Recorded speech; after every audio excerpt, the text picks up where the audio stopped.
This is Sky with Politics NY. Schneps Media is asking each candidate running for New York City office this year 3 questions in 3 minutes. And I'm here with Assemblywoman Carmen de la Rosa. She's running for Council District 10 in Upper Manhattan. And we have 3 minutes to get to know her. Assemblywoman, tell us about yourself and why you're running for City Council. Hi, I'm Carmen. I'm running for City Council in District 10. It's the communities of Washington Heights and Inwood, the community where I grew up. You know, for me, running for City Council is a coming back home, figuratively and literally. Instead of going up to Albany each week, I'll be in City Hall, standing up for my community, making sure there's a watchdog for the communities that have been through so much during this pandemic and before. I grew up in Washington Heights and I consider myself an uptown girl. And so for me, this is about representing the experiences and the voices of the people that are my neighbors and that have always been my neighbors. And so I'm excited to do this transition and get my voice in City Hall to make sure that our communities are represented by people who have their lived experiences. So why now make that transition from being a state official to potentially a city official?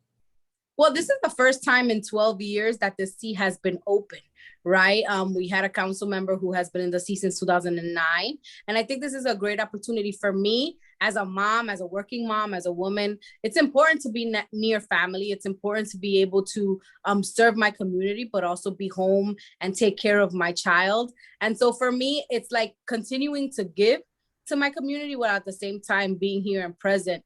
We don't talk often about women in government and women in politics. Being in politics and running for office is really, really hard. It's even harder if you have children and a family. And so for me, this is about the best of both worlds, being able to be here for my family, but also serving my community and continuing to give of service for my city. What do you think your focus will be in the city council as opposed to being in Albany? Yeah, well, you know, Washington Heights is one of those communities that has been so impacted by displacement. The city council has vast land use authority. So making sure that our community doesn't suffer from overdevelopment and irresponsible development that leads to people being kicked out of our neighborhoods is going to be a major focus of my time in City Hall. If I'm lucky enough to be elected, I'd love to be the voice against gentrification and a voice for making sure that tenants have what they need from City Hall. And so I think that that's what's going to be the most important part for me in making this transition. But in addition to that, it's just about equity and access, right? Making sure that people have the ability to get in contact with their government officials and navigate the city agencies, which tends to be difficult in communities that are mostly immigrant communities like mine. So now tell us something fun about yourself. You mentioned that you're a mom and you're a woman running for office. Tell us something else that's fun that maybe doesn't come up that often on an interview.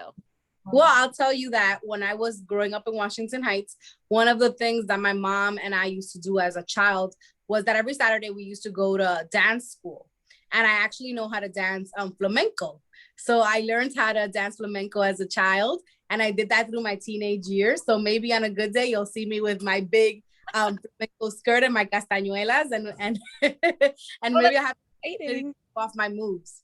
So what, that's like the big ruffly skirt? Yes, and the castañuelas. It's a lot of fun. It's something that I haven't done much after becoming an adult, but it was definitely such a big part of my childhood. Well, thank you for sharing. And that was Schneps Media's 3 questions in 3 minutes. And this is Sky with Politics NY.